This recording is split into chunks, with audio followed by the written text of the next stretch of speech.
Here to score it for us is the master of disaster public relations specialist, Mike Paul. Mike Paul, known as the reputation doctor. Well, there's a court of law and there's a court of public opinion. Mike Paul is a crisis PR and reputation management expert. Is all about reputation. Got some tips on rebuilding those reputations. You first have to be transparent and then be accountable for your actions. He's got to get on a truth train right now. There's no ifs or buts in a true apology. You must speak directly to the issues that you've been involved with. You're going to have an across-the-board solution that is more than words, and you got to have actions.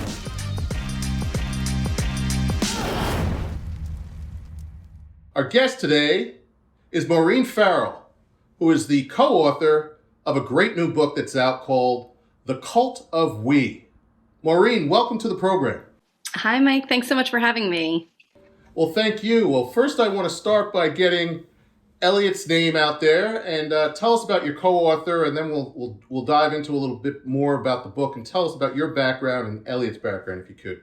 Sure. So Eliot Brown is my co-author, and he's been at the Journal for about 10 years. And when he came, he was covering real estate. So he actually came to this story on WeWork before I did. He met Adam Neumann, the CEO of WeWork, pretty early on, around 2013, 2014. And as it was still a relatively nascent company, I mean, in the arc of the trajectory, he was always sort of shocked covering real estate at the Wall Street Journal about sort of the valuation of WeWork, and was, comparing it to other real estate companies and didn't quite get it. He was sort of constantly raising questions about the valuation, hearing a lot about Adam Neumann, about the company, and following it. And a lot of his stories at the Journal poked a lot of holes in some of the economic logic of the company. And he eventually moved out to San Francisco to cover venture capital and kind of stuck with the WeWork story. I'm also a writer at the Wall Street Journal. I've been there since 2013. For the last few years, I've covered IPOs and capital markets. So I sort of came to the story of WeWork 2017, 2018, 2019, as there's this cohort of companies like Airbnb, Uber, Lyft, that were essentially the most interesting and largest private companies. So I was following WeWork from that perspective, and Eliot and I teamed up on a bunch of stories, much more over the course of 2019 as WeWork was getting ready to go public. And we were sort of writing various things about the company, pointing out some red flags, and everything just accelerated into the potential IPO that never was. What a great dynamic duo to have someone like Adam Neumann go, why are you asking so many questions?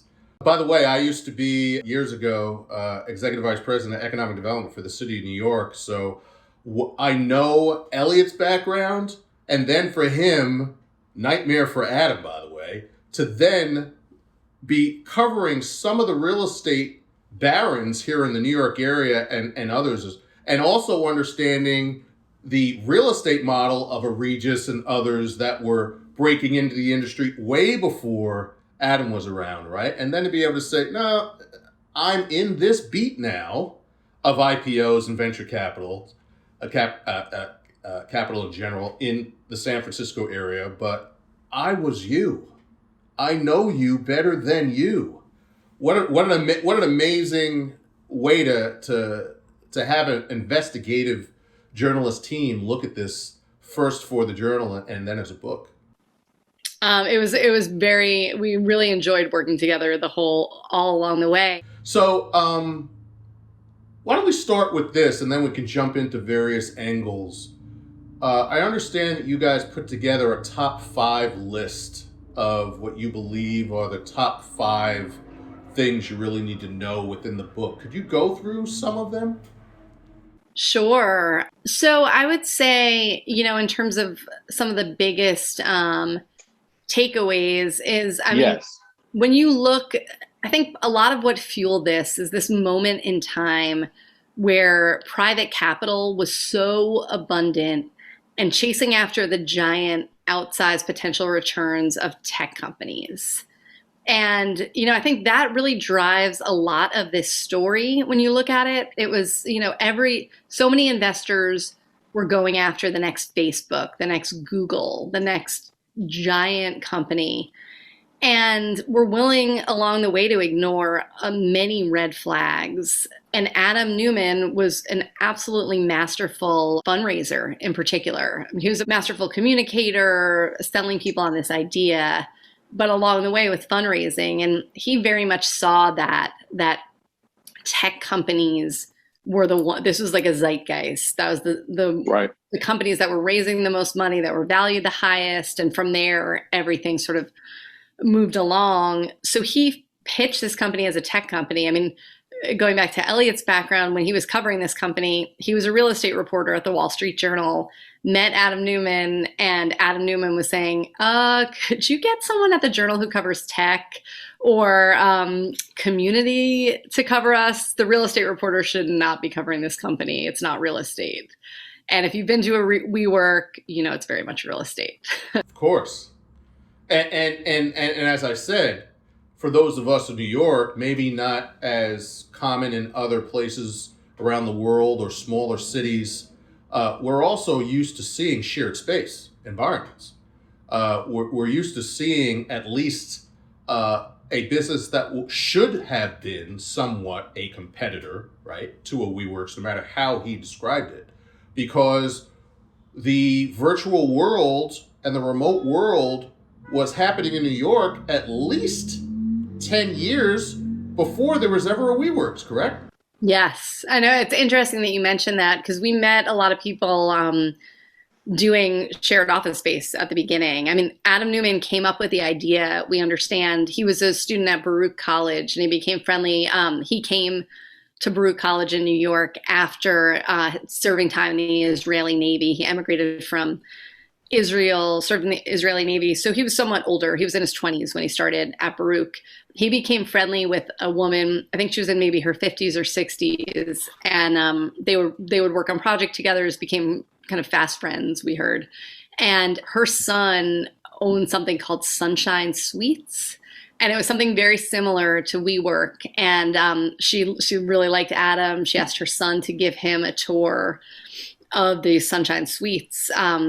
So he looked at the model, and ultimately, years later, when he started WeWork and its predecessor, Green Desk, he actually used the legal documents.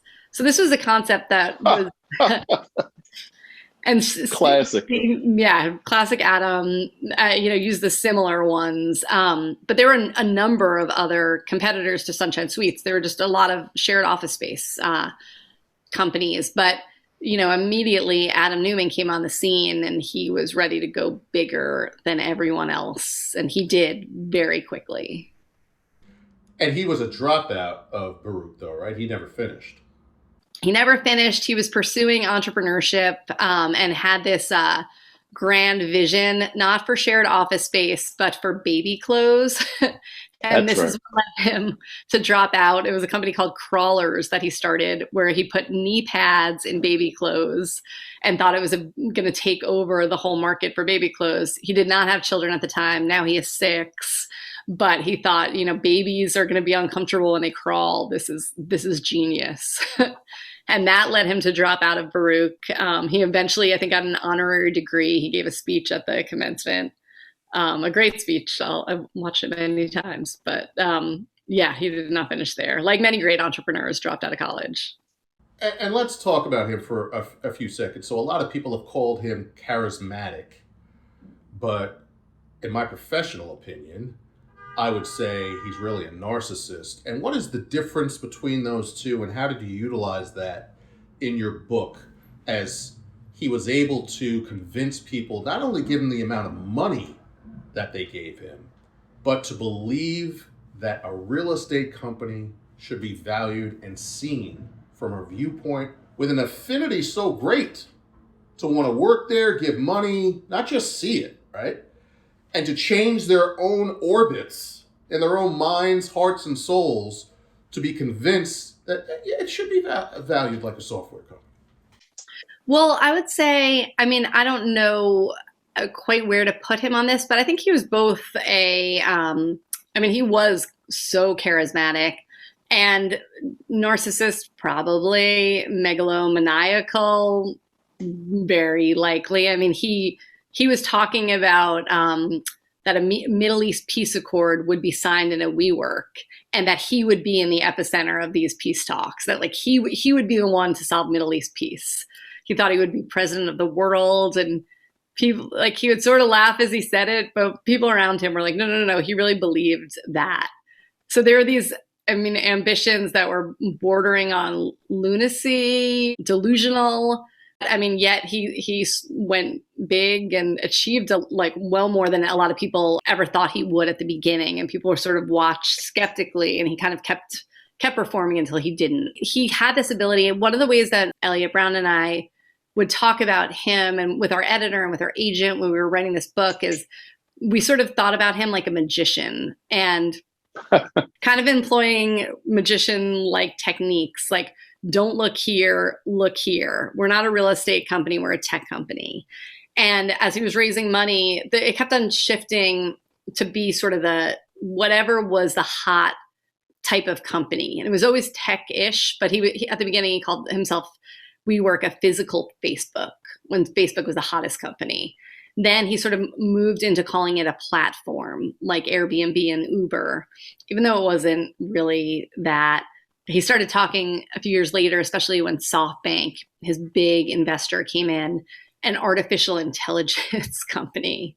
So he knew just what to say. And the very ironic thing was he was not technologically savvy. He could barely use a computer, yet he knew people around him would just be kind of in awe. Like, he could figure out the buzzwords, employ them in such a way that would just be completely convincing to investors. And another interesting thing we saw time and time again, and we write about in the book, is you would find this big top investor like Masayoshi Son from SoftBank, or someone senior at Fidelity, the mutual fund company, who would meet Adam, be completely captivated by the story, say, wow, this is not a real estate company. This is a company that's going to just take over the world and be the most giant company and change everything.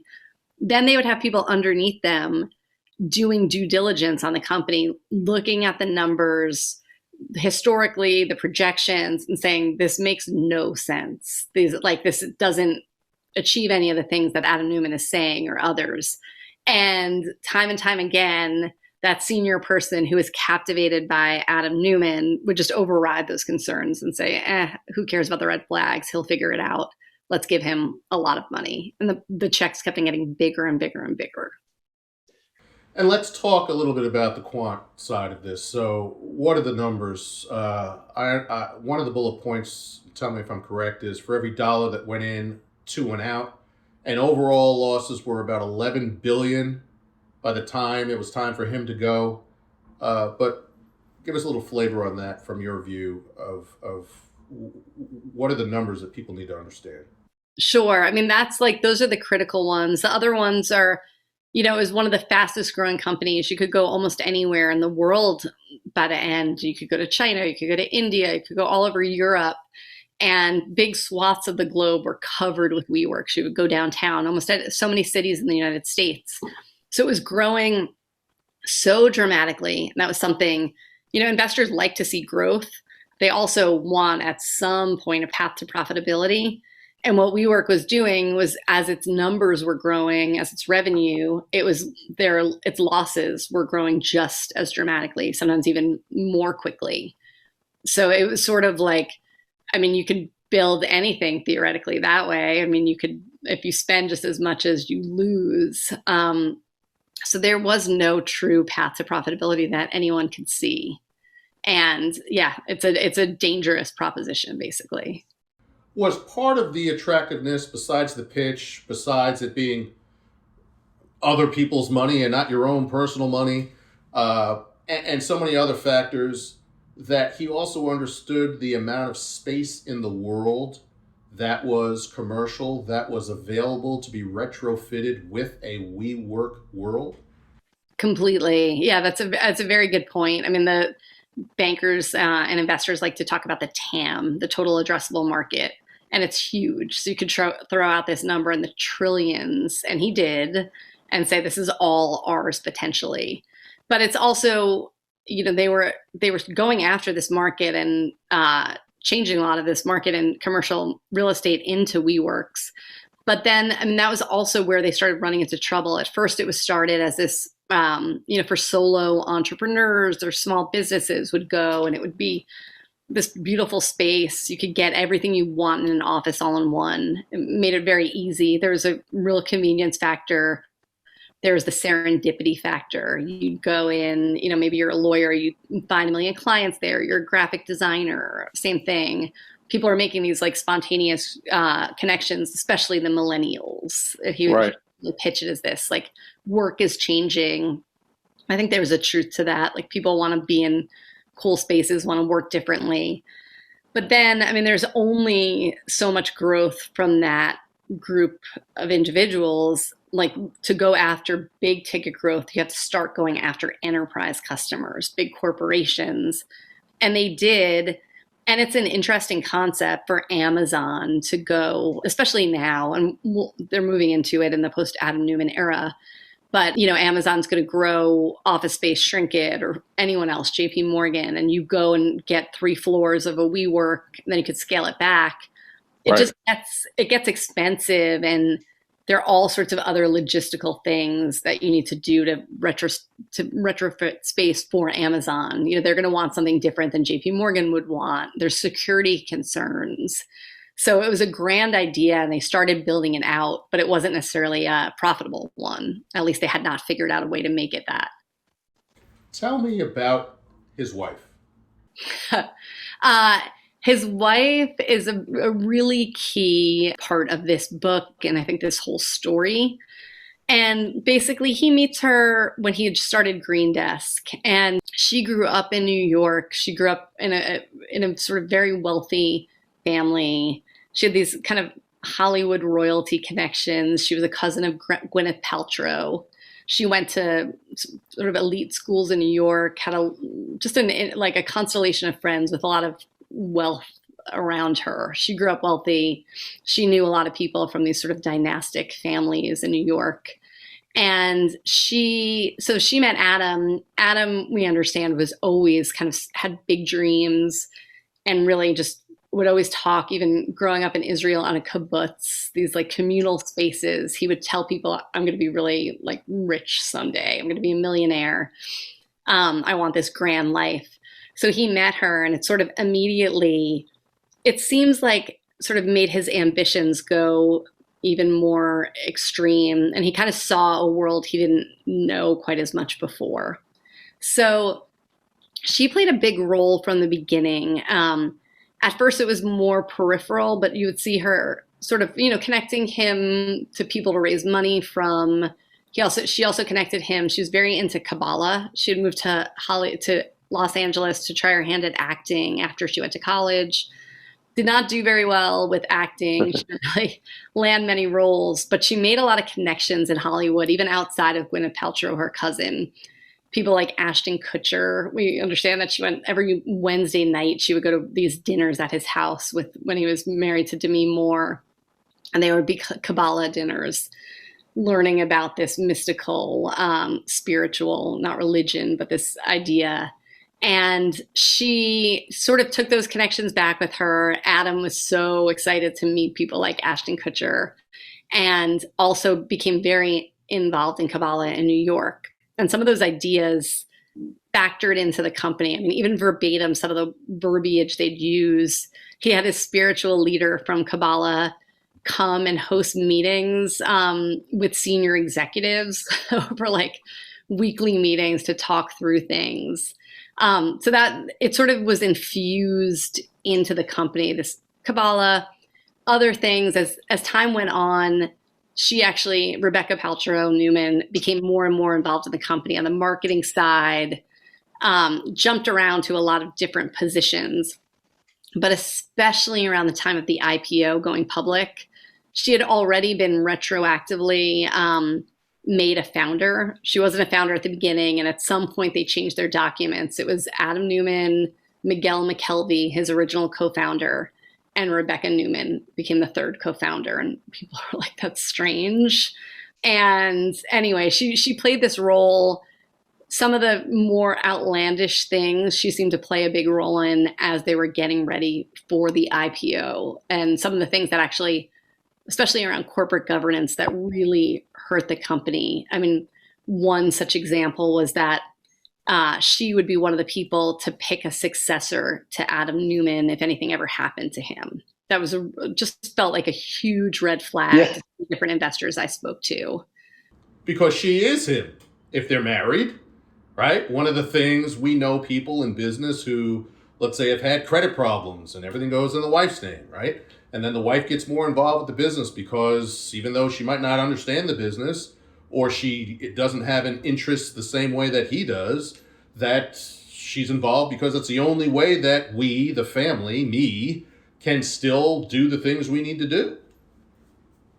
And if you're adding an additional person, that's double what his package was able to get in general. Exactly. And it sounded like they both very much spoke about WeWork, even as they were going public as a family business. They both had a lot of family members who worked there, a lot of friends in very like senior roles. And, you know, he would talk about, and she would talk about handing this down to their children. That was the real specific way in which it was sort of written in potentially into the IPO. They wound up cutting that to try to see if they could salvage the IPO. But it did not work. So tell me, as we continue with finance a little bit, the big names involved. You mentioned SoftBank, also JP Morgan Chase, Credit Suisse, and several others. You mentioned Fidelity also had an investment. I think they had heard a competitor had put in about 5 and they doubled it and wanted to go into 10 based on that same charisma, even though others who had looked at the due diligence said, probably not the right move. This isn't just a story about Adam and his wife. This is a story about how you can dupe or give a pass to the due diligence that you've done to be sucked in by the charismatic acts of a person like this. What is the lesson learned by these major financial institutions, and what have they promised since being duped? Because obviously their reputation and brand took a hit too, being associated with it. It's interesting. I mean, I think the lesson just for everyone from this is like, I think there are these like signals that are out there. It's like, oh, wow, JP Morgan is around this company. Goldman Sachs, I mean, they were both their underwriters, but their wealth management division invested. Fidelity, you think it's the most sort of sober, smart investor. They invest, the vast majority of Americans' retirements. T. Rowe Price, same thing. They're mutual fund investors. They're not going after crazy things. So, and SoftBank, Harvard's endowment invested in WeWork. You feel like you have these stamps on a company, and it's like, oh, they must have done really extreme due diligence. If they say it's okay, it must be safe. It must be actually a really good investment. And I think that's, a faulty, flawed way of thinking. But it becomes a virtuous or vicious cycle when that happens. These stamps of approval, and people don't keep on looking deeper. When, at just each step of the way, we were just floored by the due diligence, ignoring it, or sort of their ability to just ignore these red flags. But to your point, I'll give you an example. We did an episode about models in crisis, and it dealt with the various worlds of powerful men. And of course, that also meant Jeffrey Epstein and Bill Gates. And Bill Gates just this week did some further explaining as to how he got duped by a Jeffrey Epstein. But in his apology, he gave him legitimacy. He has been schooled and counseled by many since that impact is more than just an individual impact. You are Microsoft. You are San Francisco tech, global tech, right? Once he has that cachet, it opened up a million other doors. Is that the similarity you're talking about here?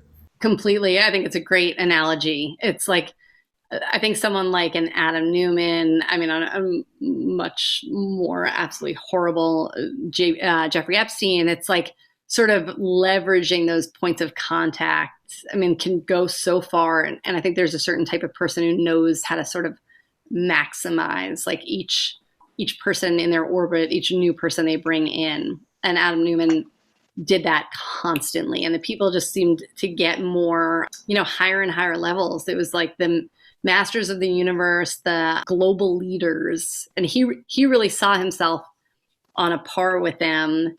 But the crazy thing is they kind of did too. People were really like rushing to meet him. I mean, we have a scene in the book where he goes to the Senate and he meets Chuck Schumer. And he's on the Senate floor and he tells his underlings, like, no more mayors. I'm only dealing with senators from now on. Unbelievable.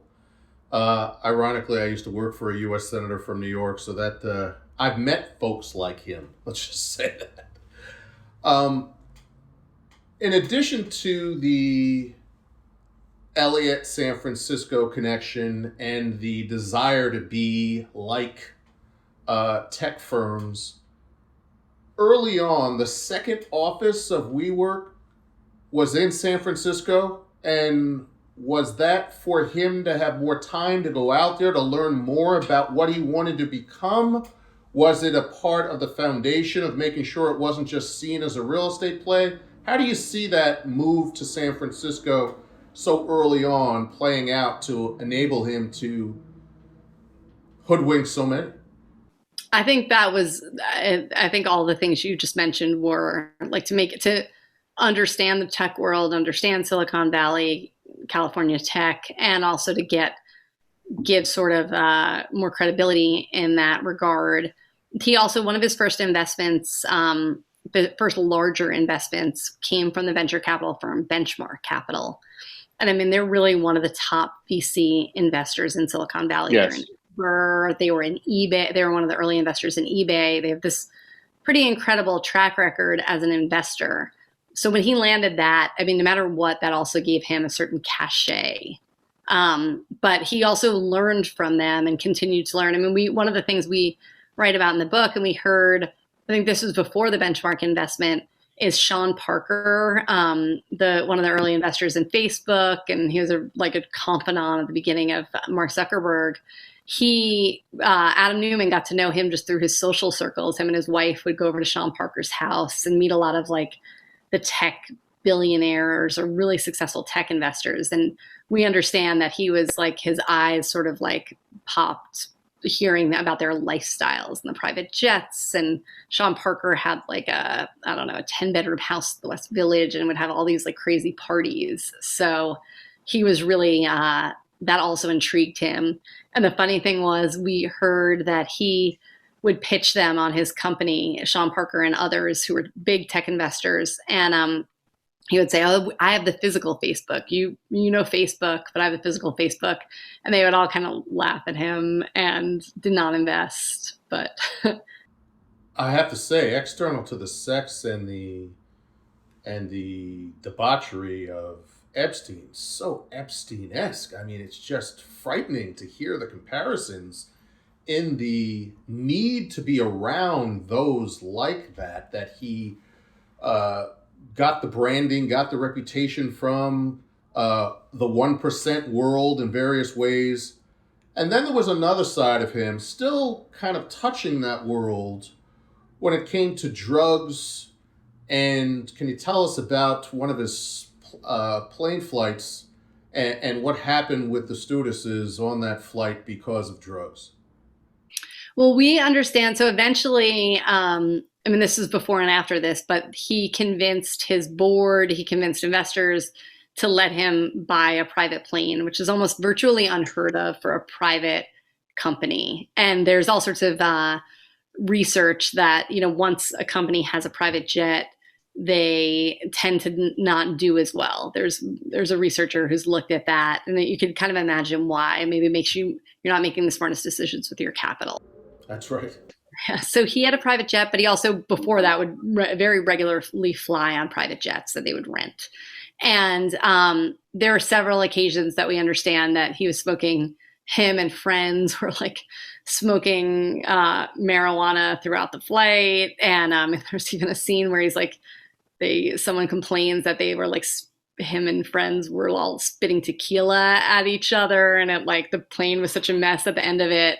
But there was one in which the stewardess all had to put on face masks because there was so much marijuana smoke in the cabin. But another one, this became very central to sort of their decision to postpone the IPO and actually led to the ouster of Adam Neumann, was Eliot Brown, my colleague, co-author. He wrote this story. He had been working on it for almost a year. And he finally put it out right around the time of the IPO. And one of the anecdotes in this story was that Adam went on a plane to Israel. And when he arrived there, marijuana was put in a cereal box and left there. And it was found on the plane, and there was sort of an uproar. They did not take the plane back. And that was in this article in the Wall Street Journal. And it was funny, within a day or two, the day it ran, someone called me, and the IPO had not been called off yet. Maybe it had been postponed. I can't remember exactly. But this banker called me and said, Adam Neumann will not be the CEO of WeWork within the next 24 to 48 hours. And he's explicitly because of this anecdote, he said it's potentially a felony that he transported drugs on an international flight. So no one can stand behind him anymore. That's been in the paper. It's out there. Banks can't underwrite him anymore, or else you're sort of aiding and abetting this. The board can't stand behind him. And maybe it was a little more than 48 hours. It was 4 or 5 days, but it was kind of amazing. It was unthinkable at that time that Adam Neumann would not be the CEO of WeWork. And wow. Very quickly this happened and he was out. And how ironic for that reason. A million other reasons why. But ultimately, it comes down to reputation, that those that had backed him did not want to be associated with a felony tied to drugs. You let so many other compliance issues, ethical issues, immoral issues of various kinds, perhaps even illegal issues dealing with compliance pass before the drug issue, and that's the one that seems to take him down. Or was it the house of cards, and once that one card was pulled, everything else really was an opportunity to lay it all on that, to let it fall? I definitely think it was both of those. That was definitely one thing that everyone could point to, but this house of cards, there were, one of the things also that happened, I think, when they released their prospectus for their IPO, immediately the world saw this document, and the company was a laughingstock. Adam Neumann was a laughingstock. It had so many crazy things written into it. They really pushed that envelope in terms of corporate governance. As we said earlier, things like his wife choosing a successor of the company, detailed sort of his unusual entanglements with the company, leasing properties to WeWork, taking a lot of money, selling stock, having huge loans tied to his stock. There's just red flag after red flag after red flag that raised concern. So it was just over the course of a month or so, this document was made public and everything started to kind of crumble. And from what we heard at the time and learned so much more about reporting the book was his own psychology. People kind of watched him unravel too as this all was falling apart. Wow. Tell me about this, what people call the Israeli connection. Was it a combination of being cultural and economic, and how does that play into the story overall? In various ways, I guess. He emigrated from Israel to New York. He definitely he brought some friends from Israel into the company.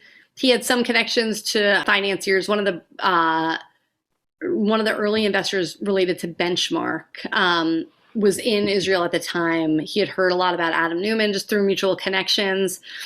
I don't know necessarily how much it plays in. One thing, I've read the book Startup Nation on Israel, and it's an amazing book, and you kind of see that just how it's had this amazing growth of startups in Israel that's really kind of help transform its economy. So there is like a real like successful entrepreneurial culture there, and tech, and I mean the military. Definitely tech. Yeah. Exactly. So I think there were some connections there that he made, and this, knew probably more entrepreneurs, even just coming out of the military. There's a culture there that, you learn certain things in the military.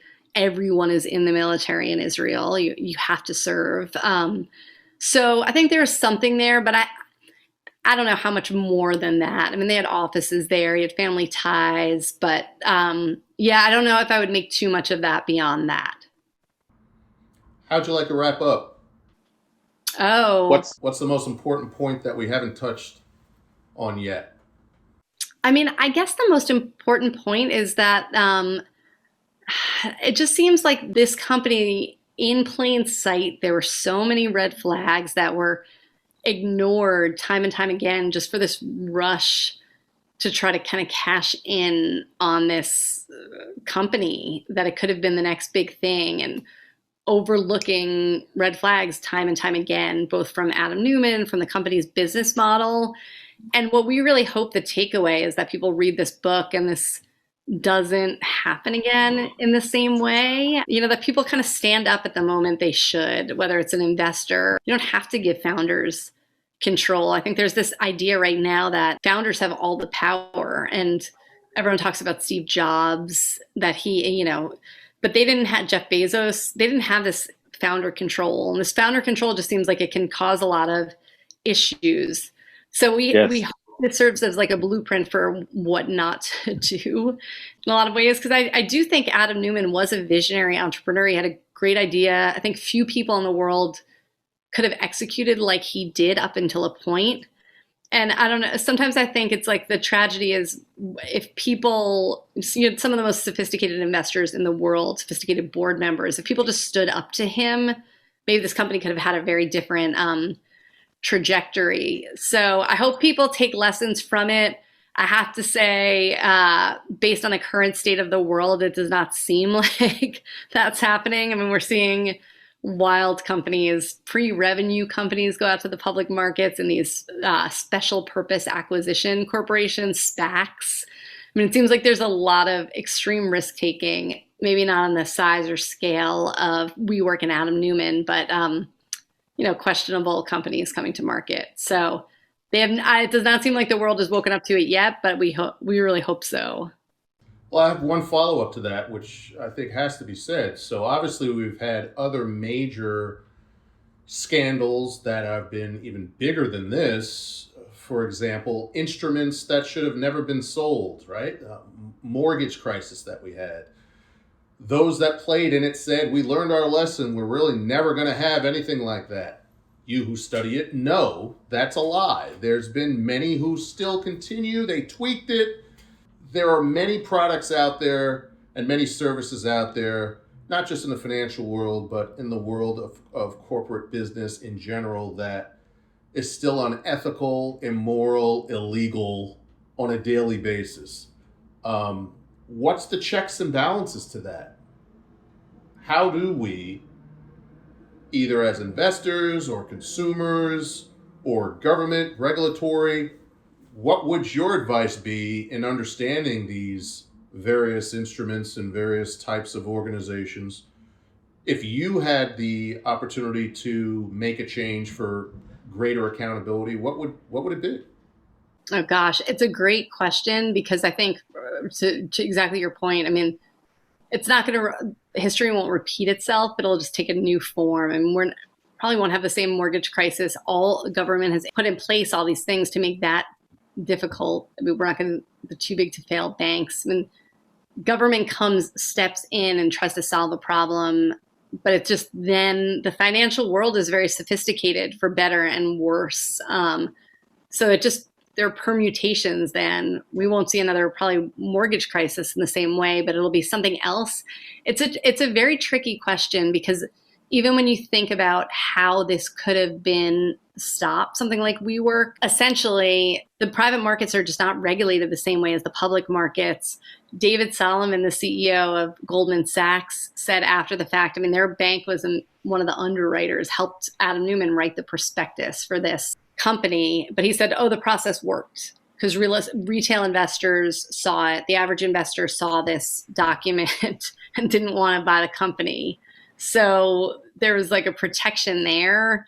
I don't think that's the answer. I think it's right to a certain extent. The process did work, shining the light on it. But I don't think there is one answer. I mean, you hope the media stands up and questions these companies. I think we need to do that constantly. But you think each piece of it. And I don't think regulation is not the answer, but I don't think it solves these problems because it can only solve a certain one, what just happened, which doesn't necessarily anticipate the future. Thank you so much for your time. Thank you for having me. This was a lot of fun. What a great book. The Cult of We. Please pick it up. We'll put the cover up again for people to see it. And we'll make sure we also know that they can buy it from Amazon and a million other places online and also in bookstores all over the place. So thank you so much, Maureen. I appreciate it. And thank Eliot for being your co-author, and we'll make sure that we have a picture of him and some details also in the interview. Wonderful. Thank you.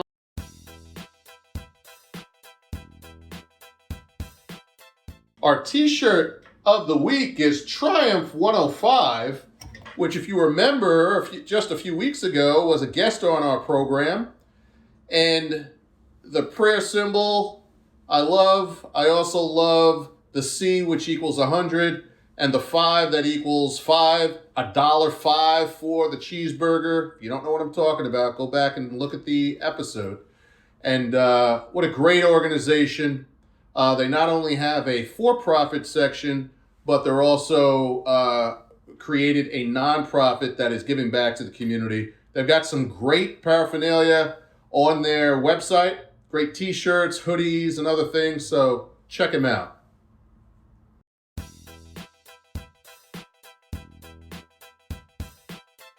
So the name of the book, The Cult of We, by Eliot Brown and Maureen Farrell, both of the Wall Street Journal.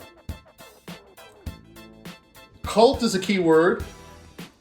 Delusion is in the subtitle. You got to read this book. I mean, for a startup to have these kind of valuations, be duped by some of the biggest brands in finance, and for it to be looked at not as a real estate company, but like a startup, like the next Bezos or other founders in the tech world, just crazy. Hopefully we've learned lessons from it. This book does a great job of talking about every detail that was just nonsense. Pick it up. Hopefully you enjoy the interview as well.